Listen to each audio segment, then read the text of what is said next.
कि राहु जहाँ पे एक्शन करता है उस एक्शन का रिजल्ट जो है वो केतु देता है। जहाँ पे भी आपकी कुंडली में केतु बैठेंगे वहाँ पे वो हिस्सा जो है एंड वाला हिस्सा है आपका, उसके आगे कुछ नहीं है। अब जब मंगल की राशि में बैठेगा तो तेज तर्रार तो होगा ही, दूसरों की कमियां बहुत निकालने वाला होगा, लड़ाई झगड़ा करने वाला होगा, किसी की बात सुनने वाला नहीं होगा। हम लोग फिर इसीलिए बोलते हैं कि राहु केतु और शनि है ना, तो नई गाड़ी मत लो, सेकेंड हैंड ले लो, लगना ही है उस पर।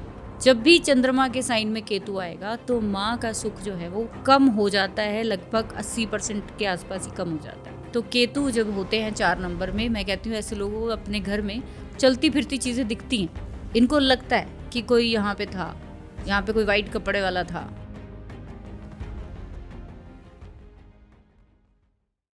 हेलो मैम, कैसे हैं आप? बहुत अच्छे। So ma'am, welcome to the another episode of the podcast. Thank you ma'am, आज हम बात करने वाले हैं केतु के बारे में, क्योंकि हम सब ने सुना है, हमारी ऑडियंस को भी ऐसा लगता है कि केतु जो है, राहु केतु का ना मिथ ही बहुत अलग बना रखे लोगों ने कि राहु केतु तो हमें परेशानी करते हैं या फिर कुछ देते हैं तो बहुत ही अबंडेंस इतना दे देते हैं कि फिर हमसे संभाला ही नहीं जाता। तो आज हम केतु के बारे में बात करने वाले हैं कि केतु हमारे कुंडली में किस चीज़ को दिखाता है, हमारे घर में या हमारी कुंडली में किन किन चीज़ों को केतु रिप्रेजेंट करता है। ठीक है अंजलि, जैसे आपने बोला कि केतु देव के बारे में बात करेंगे आज हम लोग, क्योंकि मैंने भी देखा है, आपने भी देखा होगा कि हज़ारों लाखों वीडियोस जो है वो राहु केतु देव के बारे में प्रसिद्ध है और उसके बारे में सुनना लोगों को बहुत अच्छा लगता है। बिल्कुल, बिकॉज छाया ग्रह है और छाया के पीछे, माया के पीछे भागना सबको अच्छा लगता है। बिल्कुल। फोटोग्राफी या जितने भी ऐसे एरियाज जहाँ पे हम लोग फिजिकल लेवल पर नहीं जा सकते, वो एरिया सारे राहु और केतु के ही कहे जाते हैं। अच्छा। केतु दरअसल जो है वो राहु के ही ऑपोजिट यानी 180 पे काम करते हैं। और अगर केतु देव के बारे में कहा जाए तो ये एक छाया ग्रह होने के साथ साथ ये अपने रिजल्ट देता है, ये रिजल्ट ओरिएंटेड प्लैनेट है। केतु देव अकेले काम नहीं करते, ना राहु देव अकेले काम करते हैं, दोनों ही ये मिलके एक कंप्लीट बॉडी को या कंप्लीट उस एरिया में काम करते हैं। दोनों, एक अगर 2 नंबर राशि में है तो दूसरे ग्रह जो है वो 8 नंबर राशि में होंगे। हमेशा ध्यान रखेंगे कि केतु जो है वो असर देगा राशि के द्वारा, जिस राशि में बैठा है। इंडिपेंडेंट इनकी कोई राशि नहीं है। हाँ, छाया ग्रहों के नक्षत्र जरूर होते हैं लेकिन इंडिपेंडेंट कोई राशि नहीं है, जैसे बाकी सारे ग्रहों को मिली है। केतु देव का स्पेशली अगर हम कहें कि जहाँ पे भी राहु की रिएक्शन होती, ठीक है, राहु की रिएक्शन, राहु की एक्शन कहेंगे दरअसल हम, कि राहु जहाँ पे एक्शन करता है उस एक्शन का रिजल्ट जो है वो केतु देता है। जैसे मान लीजिए कि आपने बैट से बॉल मारी है तो वो बॉल जो है वो कहाँ जाकर गिरेगी, कितने को, किस बंदे को चोट लगेगी, चौका लगेगा, छक्का लगेगा या फिर वो बंदा आउट होगा, ये कौन बताएगा? ये केतु देव बताएंगे। तो एक्शन तो वहाँ से हो गई है, तो हम किसी अनदर एपिसोड में राहु के बारे में बात करेंगे एक्शन में, लेकिन केतु के बारे में बात करना इसलिए ज़रूरी है बिकॉज ये रिजल्ट ओरिएंटेड प्लैनेट है। ये आपकी कुंडली में आपके जो भी एक्शंस होते हैं उनको ये फाइनल एक प्रोसीजर में लाकर आपके सामने लाता है। ठीक है, केतु हमारी कुंडली में, जैसे मैंने बोला, किसी पर्टिकुलर राशि से नहीं जुड़ा हुआ, जिस भी राशि में बैठेंगे उसी के जैसा बिहेव करेंगे, जिस भी प्लैनेट के साथ बैठेंगे वैसा ही रंग ले लेंगे, जिस भी प्लैनेट से एस्पेक्ट होंगे उनका इसके ऊपर बिहेवियर में चेंज आ जाएगा। केतु को दरअसल हम लोग मंगल की तरह जानते हैं कि राहु जो है वो शनि की तरह बिहेव करते हैं, लेकिन केतु जो है वो मंगल की तरह बिहेव करते हैं। जैसे एक कमांडर ऑफ पुलिस या वेपन्स में काम करता है या आप टूल्स में काम करता है एक सर्जन, वैसा ही केतु भी जो है बहुत शार्प प्लैनेट है, शार्प चीज़ों को रिप्रेजेंट करता है। आपके वास्तु में देखा जाए तो आपके घर का जो कट है, आपकी दिशाओं का जो कट है वो केतु है। अच्छा, ठीक है, तो आपकी पर्टिकुलर अगर कोई दिशा कटी हुई है तो वहाँ पे आप अपनी कुंडली में उस राशि में देखेंगे तो केतु जहाँ भी बैठे होंगे उस राशि में, जहाँ पे भी, जैसे 4 नंबर राशि में बैठे हैं तो नॉर्थ ईस्ट को रिप्रेजेंट करती है 4 नंबर राशि, तो आपकी 4 नंबर राशि है नॉर्थ ईस्ट कटा हुआ मिलेगा। ठीक है, कटा हुआ इन द सेंस कि वहाँ पे वो चीज़ एंड हो गई, वहाँ से आगे नहीं होगा, पहले ही ख़त्म हो गया। ठीक है, तो वो इक्वलिटी नहीं होती, इसीलिए केतु को बहुत इंपॉर्टेंट प्लैनेट हम लोग मानते हैं कि हमारी कुंडली में अगर केतु नहीं हो तो शायद हमें यही नहीं पता लगेगा कि हमने जो किया है आज तक, जन्मों जन्मों से जो करते आए हैं, तो वो हमें हमने जो अच्छे बुरे कर्म किए उसका रिजल्ट क्या मिला हमें, वो केतु ही बता। जैसे हमने लास्ट पॉडकास्ट में भी बात करी थी कि अगर राहु केतु ही नहीं होंगे तो फिर मतलब हमें उस ग्रह के पॉजिटिव और नेगेटिव इफेक्ट्स के बारे में पता नहीं बिल्कुल चलेगा। नहीं पता चलेगा। अगर हम कहें कि एक छोटा सा बच्चा या कोई भी इंसान, अगर बड़े से बड़ा, मैंने देखा कोई पहलवान भी है, कोई कुछ भी है, कई बार एक छोटी सी परछाई से डर जाता है। बिल्कुल, ठीक है। इसीलिए केतु को जो है या राहु को जो है ऊपरी बाधाओं के साथ जोड़ा जाता है। जो ऊपरी बाधाएं होती हैं, जादू टोना तंत्र मंत्र, सब चीज़ों के साथ इसको जोड़ा जाता है। अच्छा, ये पर्टिकुलर किसी भाव में बैठकर ये बताते हैं कि आपके कौन सा रिश्तेदार या आपके कौन सा फैमिली मेंबर जो है इन चीज़ों में जो है वो इन्वॉल्व है। बहुत स्पष्ट तौर पर कह सकते हैं, जहाँ पे भी आपकी कुंडली में केतु बैठेंगे वहाँ पे वो हिस्सा जो है एंड वाला हिस्सा है आपका, उसके आगे कुछ नहीं है। वहाँ पे आपको रुकना ही पड़ेगा, वहाँ से नया स्टार्ट ही होगा। अच्छा, ठीक है। तो इसलिए केतु बहुत अच्छा प्लैनेट है, आपको आपकी कार्मिक डेप्थ से, आपके कार्मिक डेस्टिनी से जो है वो अलग करके आपको कुछ नया करने की प्रेरणा देता है। और साथ के साथ आपको सारे जो इल्यूजन्स होते हैं, सेल्फ जो रियलाइजेशन होती है, उसके बारे में आपको बताता है। बेसिकली एक्शंस पे काम करते हैं। बिल्कुल। तो मैम 12 राशियों में केतु का अलग अलग प्रभाव होता है। बिल्कुल। तो ये हमारी ऑडियंस कैसे जान सकती है कि 12 राशियों में केतु के क्या क्या प्रभाव हो सकते हैं? देखिए, जब भी आप इसके प्रभाव जानना चाहते हो केतु के, तो आपको सबसे पहले ये देखना है कि केतु जो है वो किसी ग्रह के साथ बैठे हैं या खाली वो किसी राशि में बैठे हैं। अच्छा, अगर केतु किसी अकेले बैठे हैं और किसी राशि में बैठे हैं, किसी भी राशि में, तो 12 राशियों के अकॉर्डिंग मैं छोटा छोटा सा डिस्क्रिप्शन दे देती हूँ। मैम आप एक एक राशि के बारे में हमें बताएं। बिल्कुल, क्योंकि सबकी राशियाँ अलग अलग हैं और सबको प्रभाव भी अलग अलग आएंगे। तो सबसे पहले बात करेंगे हम कि मेष राशि में जब केतु बैठेंगे तो कालपुरुष कुंडली का वो क्या होता है, सर होता है। कालपुरुष कुंडली के अकॉर्डिंग पहला भाव होता है वो। ठीक है। तो जब भी केतु वहाँ बैठेंगे, मंगल की राशि में बैठेंगे, तो ऐसे लोग जो है वो बहुत ज़्यादा ओवर थिंकिंग करने वाले होते हैं, एक्शन में कम बिलीव करते हैं, ये हर चीज़ की जो है बहुत जड़ में चले जाते हैं, हर चीज़ को ख़त्म करने की जल्दी कोशिश करते हैं। जैसे मैंने बताया कि मंगल जैसा ही बिहेव करते हैं केतु, तो जब केतु लगन में या 1 नंबर राशि मेष में बैठेंगे तो फिर आपको भी हर चीज़ को जल्दी ख़त्म करने की आदत होती है। अच्छा, बस फटाफट ख़त्म कर दूँ मैं, किसी तरीके से वाइंड अप करे और निकले। जैसे कि मंगल अपने आप में बहुत फायरी प्लैनेट है एंड केतु भी बहुत जो है तीक्ष्ण प्लैनेट कहा जाता है, छाया ग्रह है, फिर भी ऐसे इंसान के सर में कहीं ना कहीं कट मिलेगा जब 1 नंबर राशि में। आप ये ध्यान रखिए, पूरी ऑडियंस ये ध्यान रखेगी कि आपके केतु जिस भी राशि में बैठे हैं उस एरिया में कोई ना कोई कमी ज़रूर लाएगा। अच्छा, जैसे मैंने आपको स्टार्टिंग में बोला कि एंड कराता है हर चीज़ का, वहाँ पे इसने आके ख़त्म करनी है चीज़ें। बिल्कुल। तो जब ख़त्म करेगा तो उस बॉडी पार्ट पे एक छोटा सा कट ज़रूर देगा, चाहे 2 टांके ही लगवा दे, वहाँ पे चीर फाड़ ज़रूर होगी एक किसी दशा में। तो वो रीज़न ये बताता है, ये एक रेक्टिफिकेशन है एक तरह का कि वो आपका केतु उस राशि में काम बहुत अच्छे से कर रहा है। अच्छा, ठीक है। अब जब मंगल की राशि में बैठेगा तो तेज तर्रार तो होगा ही, दूसरों की कमियां बहुत निकालने वाला होगा, लड़ाई झगड़ा करने वाला होगा, किसी की बात सुनने वाला नहीं होगा। अच्छा, ठीक है। तो ये मेष राशि में ऐसे प्रभाव देगा। 2 नंबर की राशि जो कि फेस को दिखाती है, जैसे मैंने बोला 2 नंबर फेस हमारा, तो फेस पे कहीं पे कट आ जाएगा। अच्छा, ठीक है। और चाहे आईब्रो पे ही कट हो, चाहे कहीं पे भी हो, ठोडी पे हो, कहीं पे हो, मैम लगे नेचुरल या फिर वो जो करवाते हैं आजकल वो भी चलेगा? कुछ भी समझ लो, ला देगा वो। वहाँ पे अगर है तो लाएगा ही लाएगा, डेफिनेट है। वहाँ पे या तो मोल लाएगा, ब्राउन से कलर का मोल, कोई बड़ा लसन, बर्थ मार्क, वो छोड़ सकता है, या फिर कट दे देगा, देगा जरूर उस बॉडी पार्ट पर। ये उसकी एक निशानी है कि मैं बैठा हूँ यहाँ पे। अच्छा, ये कार्मिक है, ये एक छाया है उसकी। ठीक है। अब ये जब चीज़ें आप देखोगे कि 2 नंबर में शुक्र की राशि है, वहाँ पे वो फूड की राशि है, फिनेंस की राशि है, फैमिली की राशि है, तो आप अलग थलग होना चाहते हो इनसे। ठीक है। आप हमेशा अपनी फैमिली की बात सुनने की जो है आपको आदत नहीं हो गई, पैसा गंवाने की, ख़त्म करने की। आ गया बैंक में, उसी समय निकल गया, आपके पास पैसा नहीं टिकेगा। ठीक है। आप बात जल्दी सुनोगे नहीं किसी की, 1 सेकंड में बात काट दी बीच में। यानी जुबान में भी कोई ना कोई ऐसा जो कहते हैं कि कोई फॉल्ट हो सकता है, ऐसा केतु कहा जाता है 2 नंबर में, कि जुबान में भी फॉल्ट हो सकता है कोई इंसान के। ठीक है। 3 नंबर जो है बुध की राशि, बुध की राशि जो है वो घूमने फिरने की राशि है बिल्कुल। और ट्रांसपोर्टेशन की राशि है, कम्युनिकेशन की राशि है, ठीक है। करेज की, पराक्रम की राशि। केतु यहाँ बैठकर वो नहीं करने देता। 3 नंबर में वो सिर्फ बात ही कराना जानता है, बात ही नहीं करने देगा। जहाँ पे केतु बैठे हैं वहाँ पे वो उसको चीज़ चाहिए ही नहीं, उसको लगता है ख़त्म है।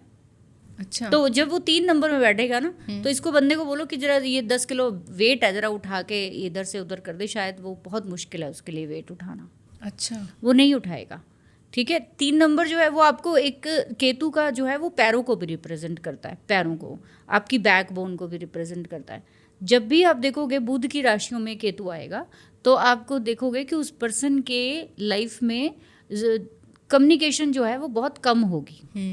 वो बात भी करेगा ना, टुकड़ों टुकड़ों में बात करेगा, जल्दी जल्दी जल्दी जल्दी बात करेगा, जल्दी छोटे छोटे टुकड़ों में। एक अगर उसको बोलो कि ये कैसे पूरा जरा 10 मिनट में पूरा कंप्लीट सुना दे, नहीं सुना पाएगा। अच्छा। उसको वो 10 लाइनों में तो कंप्लीट कर देगा, लेकिन एक पैराग्राफ में नहीं कर पाएगा। अच्छा। ये इसका एक वो है, ठीक है। अब केतु चंद्रमा की राशि में आते हैं जब 4 नंबर में, तो वो चंद्रमा जो है वो माँ का कारक है, घर का कारक है, गाड़ी का कारक है। तो गाड़ी में कट जरूर आएगा। जब आप गाड़ी लोगे ना, गाड़ी लेने के बाद ही जो है उसमें छोटा मोटा जो है वो ब्रेक आना ही आना है। अच्छा। ये उसकी निशानी है कि मैं दूंगा। ओके। यही कार्मिक डेस्टिनी है कि हम लोग फिर इसीलिए बोलते हैं कि राहु केतु और शनि है ना, तो नई गाड़ी मत लो, सेकेंड हैंड ले लो, लगना ही है उस पर, तुम कुछ नहीं कर सकते, क्योंकि उन प्लैनेट्स का नेचर ही नहीं है कि वो कुछ वहाँ पे ऐसा करें, कुछ नया दें।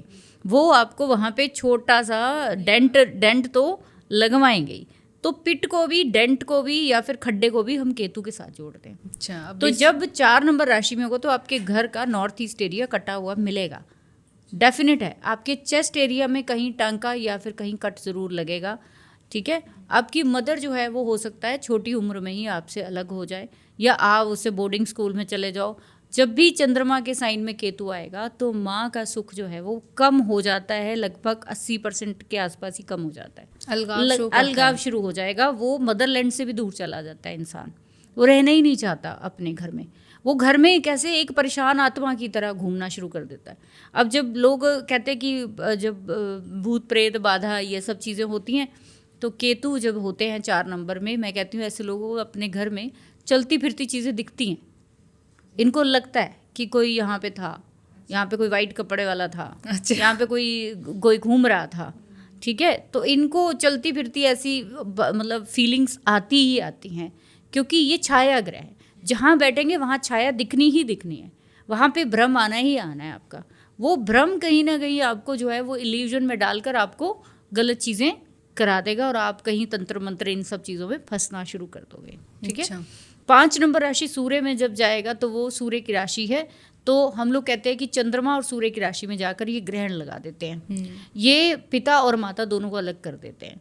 तो पिता जो है वो ऊंची पोस्ट पे हो सकते हैं, कोई बड़ी बात नहीं है, कोई उच्च कोटि का वो PM CM हो आपके पिता, लेकिन आपके लिए कोई फ़ायदा वाला कोई फ़ायदा नहीं। आपके पैदा होने के बाद जिनके भी सूर्य के साइन में केतु है, इन बच्चों के पैदा होने के बाद पिता की अपलिफ्टमेंट होना तय है, लेकिन ये व्यक्ति खुद नाम नहीं कमा पाएगा।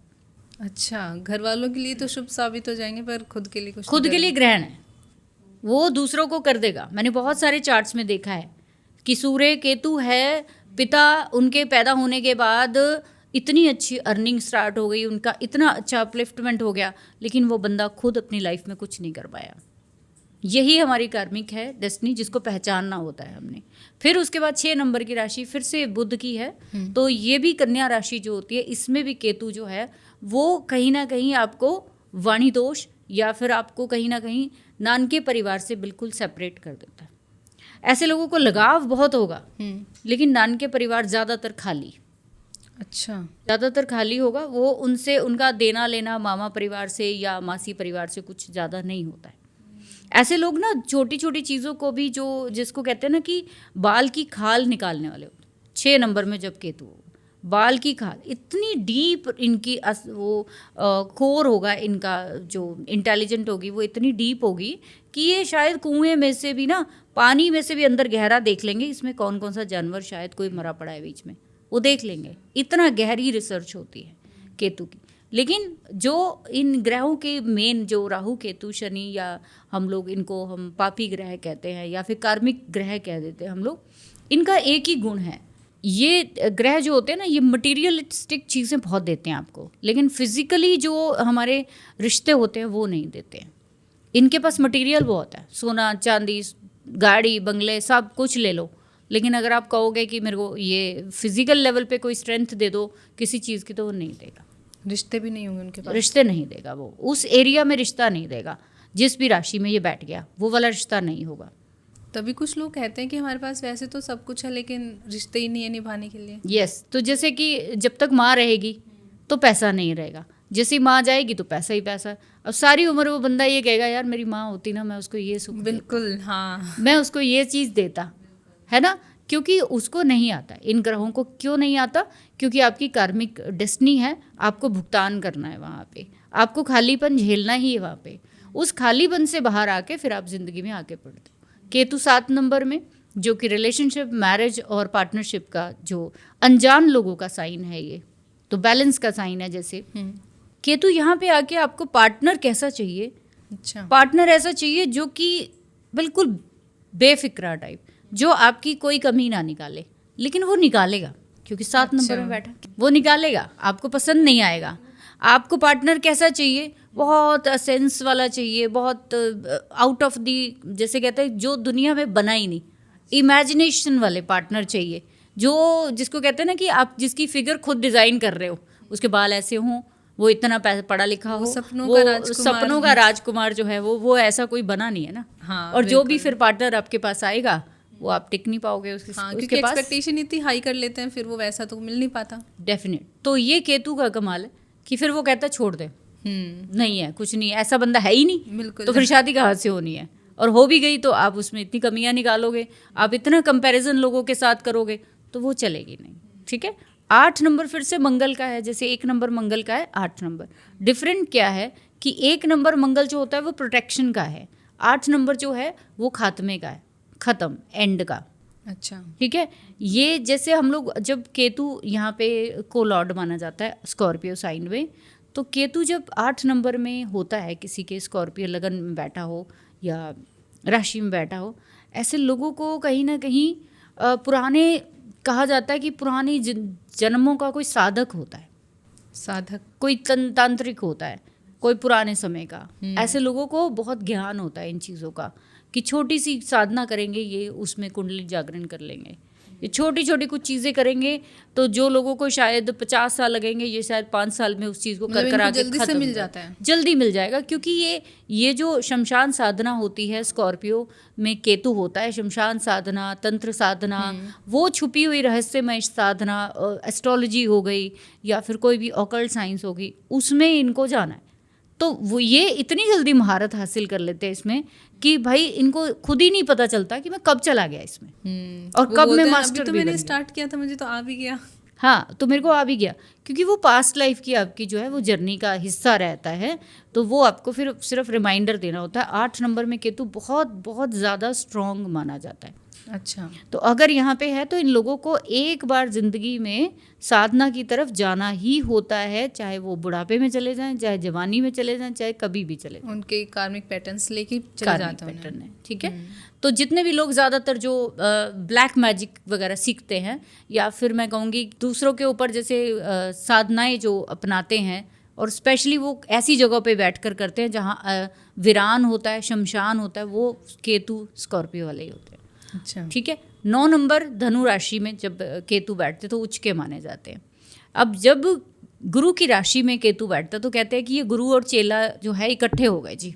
केतु को हम क्या बोलते हैं? साधु बोलते हैं, फकीर बोलते हैं, या फिर हम लोग जो है श्वान बोलते हैं। ठीक है। अब जब गुरु के पास कहते हैं कि उसका चेला बैठा होता है तो उसकी मजाल नहीं होती कुछ गलत करने की। बिल्कुल। तो जो गुरु कहेगा वो उसके सर मानना माथे पड़ेगा। इसीलिए गुरु के साइन में इसको उच्च का माना गया। इसीलिए कहा गया कि अभी इसको कोई ऐसा व्यक्ति मिलेगा कि इसको ज्ञान की तरफ मोड़ेगा, इसकी जो अधूरी इच्छाएं हैं वो पूरी होंगी। देन ये जितना ज़्यादा समाज के लिए, पिता के लिए, अपने भाग्य को उदय अगर करना चाहता है, उसके लिए इसको ज्ञान के सिवा, गुरु के सिवा कोई मार्गदर्शन नहीं दे सकता। जैसे 8 नंबर साइन में उसको साधना ही मार्ग देगी, ऐसे ही 9 नंबर में उसको गुरु मार्ग देगा। तो केतु की हर साइन में एक प्यास है, पूरी कौन करेगा वो उसका साइन लॉर्ड बताएगा। तो जब वो गुरु के पास आते हैं केतु, तो फिर आप एक ऐसे चेले बनते हो कि जो कि गुरु का नाम रोशन करते हो। अच्छा। आप शायद अपने गुरु से भी 4 कदम ऊपर वाले गुरु बनोगे, यहाँ तक कहा जाता है। तो 10 नंबर में शनि के साइन में जब केतु जाता है तो 10 नंबर करियर का, प्रोफेशन का गिना जाता है। शनि के साइन में जब केतु आते हैं तो ऐसे लोगों को कर्म करने में प्रॉब्लम आती है कि जैसे आपने देखा हो ज़्यादातर हाउसवाइफ्स प्रोफेशनल नहीं है, या मैं ये कहूँगी कि बहुत सारे लोग ऐसे जो कि काम तो कर रहे हैं लेकिन प्रोफेशनलिज्म नहीं है उनमें। हाँ। तो केतु 10 नंबर में मिलेगा आपको। अच्छा। क्योंकि इसके पास प्रोफेशनलिज्म नहीं है, इसके पास लर्निंग है, इसको सीखना है। तो जब तक आप सीखते रहोगे तो आप प्रोफेशनल कैसे होगे? आपको हर व्यक्ति से कुछ सीखना है। जब भी केतु 10 नंबर में आएगा तो आप कर्मों से भागोगे। क्यों भागोगे? क्योंकि आपको लगता है कि मेरे को आता नहीं। अच्छा। आपको ऐसी फीलिंग आएगी वहाँ पे, मेरे को आता नहीं, मेरे को तो सीखना है भाई अभी। तो वहाँ से आप भागोगे। लेकिन रियलिटी ये होती है कि आपको आता सब है, सिर्फ आपको प्रैक्टिस नहीं है, आपको मार्गदर्शन चाहिए। जैसे ही शनि कौन है? हार्ड वर्कर है, शनि मैच्योर है, शनि जो है वो कर्म है। जैसे ही आप कर्म एक अपना पर्टिकुलर चूज कर लेते हो इस जीवन में, आपको समझ में आती है कि नहीं मेरे को आता है, मैं कर सकता हूँ। बेसिकली शनि हमारे कर्मों का रिफ्लेक्शन होता है। शनि कर्म कारक है ना। शनि कर्म कारक होने की वजह से जब केतु यहाँ पे आएगा तो आपको कर्मों से मुक्ति आपको ऐसा लगता है कि मेरे को कर्म नहीं करना, क्या रखा है दुनियादारी में? अरे संन्यास लेके चलते हैं कहीं पे, बैठते हैं गुरु के द्वारे आराम से वहाँ। तो इसीलिए इसको फकीर के साथ जोड़ा जाता है। जहाँ जाता है वहाँ पे फकीरी ही झाड़नी है, फकीरी झाड़नी है। मेरे पास कुछ नहीं है, मेरे पास कुछ नहीं है, देना है दे दो, नहीं तो कोई बात नहीं। लेकिन ऐसा भी कहा जाता है कि कई फकीर इतने उच्च कोटि के होते हैं कि उनका झोला तो बेशक आपको छोटा लगे, लेकिन अगर उन्होंने उसमें से कुछ निकाल के खाली मुट्ठी भी आपको दे दी ना, तो आप शायद पता नहीं क्या से क्या ही हो जाओगे। बिल्कुल। तो इसलिए इसको मामूली सा नहीं समझ सकते। सिर्फ इसको इमेजिनेशन है कि मुझे नहीं आता है। हाँ। उसको ऐसा लगता है कि मेरे को और सीखना है, और सीखना है, और आगे जाना है, लेकिन वो इसी चक्कर में जो है वो नई चीज़ें करता चला जाता है। इसीलिए जब शनि के साइन में केतु महाराज आ जाएं तो ऐसे लोगों को कहा जाता है कि एक तरह का कर्म नहीं करना है, आपको मल्टीपल टाइप्स का कर्म करना है। लेकिन कर्महीन बनना नहीं है ना आपको एक तरह के कर्म नहीं करने, उल्टा आपको बहुत सारे कर्म करने हैं जो कि आपको अपनी रेपुटेशन के लिए करने हैं, आपको ऊपर जाने के लिए करने हैं। अलग अलग फील्ड में खुद को आजमाना है। ठीक है। 11 नंबर में जब केतु महाराज आते तो 11 नंबर हम बोलते हैं बड़े बहन भाइयों का। तो बड़े बहन भाई शायद होंगे नहीं, अगर है तो आप उनके साथ टिक के बैठ नहीं पाएंगे, बनेगी नहीं। ठीक है, बनेगी नहीं। अब दूसरी चीज़ ये होती है कि 11 नंबर में जब केतु आएंगे तो विश फुलफिलमेंट का साइन बोलते हैं हम इसको, है ना, इसको राशि बोलते हैं। तो आपको किसी चीज़ की इच्छा नहीं होती, आप पूरी एनजीओ में शायद मालिक हो सकते हो किसी बड़े एनजीओ के, लेकिन आपको कोई फ़र्क नहीं पड़ता आप कितने प्रसिद्ध हो, कितना पैसा है आपके पास, कितनी वेल्थ है आपको कोई फ़र्क नहीं पड़ता। केतु तब आपको यहाँ पे तंग करेगा जब आप इस यहाँ पे एक्सपेक्टेशन चालू कर दोगे। जब आप किसी चीज़ को एक्सपेक्ट करना शुरू कर देते हो तब आपके पास वो चीज़ नहीं आएगी। जब तक आप फ़कीरों की तरह छोड़ते रहोगे ना कि मुझे नहीं चाहिए, चलो ठीक है भगवान ने जितना दिया दैट्स ओके, मैं खुश हूँ इसमें, तो वो चीज़ें आती रहेंगी आपके पास, बाय डिफ़ॉल्ट आती रहेंगी, भगवान कृपा पे होगा उतना ही आएगा। क्योंकि केतु को हम फ़कीर बोलते हैं, तो फ़कीरों के ऊपर किसकी कृपा होती है? ईश्वर की अपने आप ही कृपा होती है उसके ऊपर। तो वहाँ पे आप एक्सपेक्ट नहीं कर सकते, आपके पास बाय डिफ़ॉल्ट ही आनी है चीज़ें। इसीलिए 11 नंबर में भी इनकम तभी आएगी जब आप बाय डिफ़ॉल्ट इस चीज़ को एक्सेप्ट कर लोगे कि जितना है काफ़ी है, बाकियों से काफ़ी ज़्यादा अच्छा है। ये चीज़ आपके अंदर डालेगा। 12 नंबर में केतु फिर से उच्च की तरह ही काम करते हैं। 12 नंबर यानी गुरु के साइन में, यहाँ पे आपको वो उच्च कोटि का एक साधु बनाता है। अच्छा। तो 12 नंबर में जिनके भी केतु होता है, इन लोगों की शक्ल देखना, आप दाढ़ी कभी नहीं बनाएंगे, कभी बाल है कैसे है इनको कोई फर्क नहीं पड़ता। इनकी वेशभूषा भी वैसी इनकी वेशभूषा जो है बिल्कुल साधु संतों की तरह मिलेगी। इनको लड़के घर वाले जो है वो कपड़े पहना रहे होंगे कि यार तुम शादी पे जा रहे हो ऐसे कपड़े पहन रहे हो, तुम ये कर लो वो कर लो, फर्क नहीं पड़ता, उनको कोई फर्क नहीं पड़ता, क्योंकि उनकी सोल बहुत आउट ऑफ द रेंज पे जा चुकी है। 12 नंबर की राशि सबसे ऊंची राशि मानी जाती है। अच्छा। ठीक है, तो जब यहाँ पे केतु बैठते हैं तो कहते हैं ध्वजा है, केतु को हम झंडा भी बोलते हैं। तो ऐसे लोगों की कीर्ति जो है वो दुनिया में लहरानी कंपलसरी है। तो ये लोग प्रसिद्धि चाहते नहीं है, इनको बाय डिफॉल्ट मिलती अपने आप जाती ही है। मिलनी है। ये जितना चाहेंगे ना कि मैं दुनिया के सामने ना आऊं, मुझे बस अपने आप में रहने दो, लोग खींच के लेके जाएंगे इनको, यार थोड़ा सा ब्लेस कर दो, थोड़ा सा आशीर्वाद दे दो। ऐसे लोग जितने भी केतु 9 नंबर में या 12 नंबर में लेकर बैठे हैं, अगर किसी की संतान नहीं हो रही है, ऐसे लोग अगर इनको आशीर्वाद कर दे ना, ब्लेस कर दे कि जाओ तुम्हारे संतान होगी, तो होगी, तो होगी, 100% होगी। क्योंकि ये जो बोलते हैं ना, ये अपने जो एंटीना इनका होता है वो किसी ऊपर की जगह पे Connected लगा रहता होता है, है, बिल्कुल। तो वो डायरेक्ट वहाँ से कनेक्ट होता है। तो इसीलिए गुरु के साइन में जो केतु है वो सबसे अच्छा माना जाता है। तो मैम आपने राशियों के साथ तो केतु का प्रभाव बताया, बहुत अच्छे से समझाया। आई होप हमारी ऑडियंस को भी समझ में आया होगा। अगर हम केतु को और डीप से समझना चाहें तो केतु के और कौन कौन से गुण होते हैं, कैसे हम उन्हें समझ सकते हैं और उनके क्या क्या उपाय हम यूज़ कर सकते हैं जिससे कि केतु हमारा स्ट्रॉन्ग हो या केतु हमारा ठीक हो सके? बिल्कुल, ये बहुत अच्छा एक क्वेश्चन है, क्योंकि ज़्यादातर हम लोग जो ज़िंदगी में फंसे रहते हैं वो कार्मिक डेस्टिनी में ही फंसे रहते हैं। और केतु महाराज एक ऐसे प्लैनेट है जिसके थ्रू आप अपनी कार्मिक डेस्टिनी क्लियर कर सकते हो। जैसे मैंने स्टार्टिंग में भी बोला अंजलि कि ये वो प्लैनेट है जो एंड कराता है आपका। ठीक है, आपको यहाँ पे चीज़ें छोड़नी होती है। आपको सिर्फ इतना सा देखना है कि आपके केतु महाराज जिस भी राशि में बैठे हैं वहाँ पे ना लेट गो करना सीखिए, वहाँ पे देने की भावना रखिए, वहाँ पे लेने की इच्छा छोड़ दीजिए। आप जितना वहाँ पे लेने की कोशिश करेंगे, मान लीजिए 7वें घर में केतु है, ठीक है, या 7 नंबर राशि में केतु है, तो क्या होगा, आप बहुत एक्सपेक्टेशन पार्टनर से रखेंगे। जितनी कम रखेंगे उतना खुश रहेंगे। अच्छा, नहीं मिलेगा ना, वहाँ पे ब्लैंकनेस है, वहाँ एंड है ना।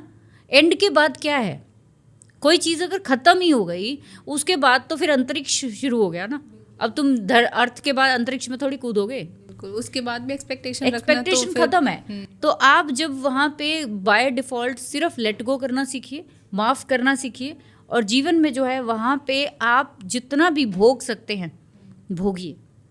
अगर वहाँ पे किसी के भी, मैंने जैसे स्टार्टिंग में बोला कि बॉडी कट ज़रूर होता है वहाँ पे, अगर है तो नेगेटिव केतु ही है। वो आपको कहीं ना कहीं सिखाना आया है इस जीवन में। आपको समझना पड़ेगा कि उस राशि का जो लॉर्ड है, जैसे कि फॉर एग्जांपल मैं ग्रहों के साथ फिर एक पॉडकास्ट मैं बनाना चाहूँगी कि 9 ग्रहों के साथ केतु कैसे काम करते हैं। फॉर एग्जांपल जैसे वो बुध की राशि में है तो बात करना पसंद नहीं है, ठीक है, बात करना पसंद नहीं है, रुक रुक के बात करनी है, मेरे को करनी ही नहीं, सिंपल इनका हाथ है, नहीं करनी, चुपचाप बैठना है। तो ठीक है, चुपचाप बैठिए आप ज़रूर, लेकिन साथ के साथ जहाँ ज़रूरी है वहाँ पे आपको जवाब भी देना पड़ेगा। ठीक है, हर चीज़ को आप जो है भगवान की चीज़ों पर छोड़ कर चलेंगे, केतु वाली जगह पे, केतु वाली राशि में आपका कोई ज़ोर नहीं चलता है। वहाँ पे आपको एक फ्लैग की तरह, एक झंडे की तरह लहराना है मस्त, इसके अलावा कुछ नहीं। इसके अलावा आप कुछ भी करने की कोशिश करेंगे तो फिर वहाँ पे आप तकलीफ़ ही पाएंगे। ठीक है, वहाँ कुछ भी एक्सपेक्टेशन आपकी नहीं होनी चाहिए। वहाँ पे आपको सिर्फ और सिर्फ एक मार्गदर्शन ज़रूर चाहिए, क्योंकि वो ब्लैंकनेस है, क्योंकि वो धड़ है, क्योंकि उसके पास सर नहीं है, तो आपको एक मार्गदर्शन चाहिए। आपके जिस भी राशि में केतु है वहाँ पे किसी की सलाह ज़रूर लीजिए अगर आपको वहाँ प्रॉब्लम आ रही है। ठीक है, इससे क्या होगा कि आपके जीवन में ये ध्वजा जो है, ये जो कीर्ति जिसको हम बोलते हैं, ध्वजा कीर्ति जिसको बोलते हैं, वो आपकी लहराएगी जीवन में। इसके अलावा एक मास्टर रेमेडी मैं आपको बता दूं कि कभी भी आपको जीवन में कोई तकलीफ़ आती है केतु से जुड़ी हुई, तो किसी ऊंची जगह पे झंडा ज़रूर लगवाइए। अच्छा, ठीक है, क्योंकि जब आप किसी ऊंची जगह पे झंडा लगवाते हो तो वो आपके जीवन में बहुत सारी जो जिसको कहते हैं अनुवंशिक जो चीज़ें होती हैं वो छुड़वाता है और आपको मस्त बनाता है, आपको फ्री करता है चीज़ों से। कभी 5 मिनट के लिए, एक ये भी एक रेमेडी है कि कभी 5 मिनट के लिए किसी लहराते हुए झंडे को देखिए, आप बहुत फ्री फील करेंगे। क्यों झंडा जो है माता के या हमारे गुरुओं के या फिर कितने भी बड़े बड़े टेम्पल्स हैं उनके सबसे ऊपर लगाया जाता है। केतु बहुत उच्च का प्लैनेट है, बहुत एक्सट्रीम पावर वाला प्लैनेट है। इसको बांधिए मत, वहाँ पे चीज़ों को छोड़ दीजिए, फ्री कर दीजिए और आगे बढ़िए। तो मैम आज का पॉडकास्ट बहुत अच्छा रहा। केतु के बारे में जो जो मिथ थे हमारे, आपने बहुत अच्छे से क्लियर किए।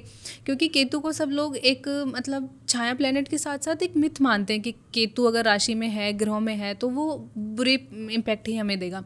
लेकिन आज आपने केतु को लेके जो भी मिथ थे सारे सब कुछ क्लियर कर दिए। आई होप हमारी ऑडियंस के भी केतु को लेके जो भी मिथ थे सब क्लियर हो चुके होंगे और सोशल मीडिया की बातों में ना आए। केतु भी हमें अच्छे इम्पैक्ट देता है, हमें सिर्फ इसको समझने की ज़रूरत है, केतु के प्रभाव को जानने की ज़रूरत है। तो सही नॉलेज लें, सही चीज़ों को देखें। Thank you so much ma'am आने के लिए, and thank you for the beautiful podcast. Thank you very much.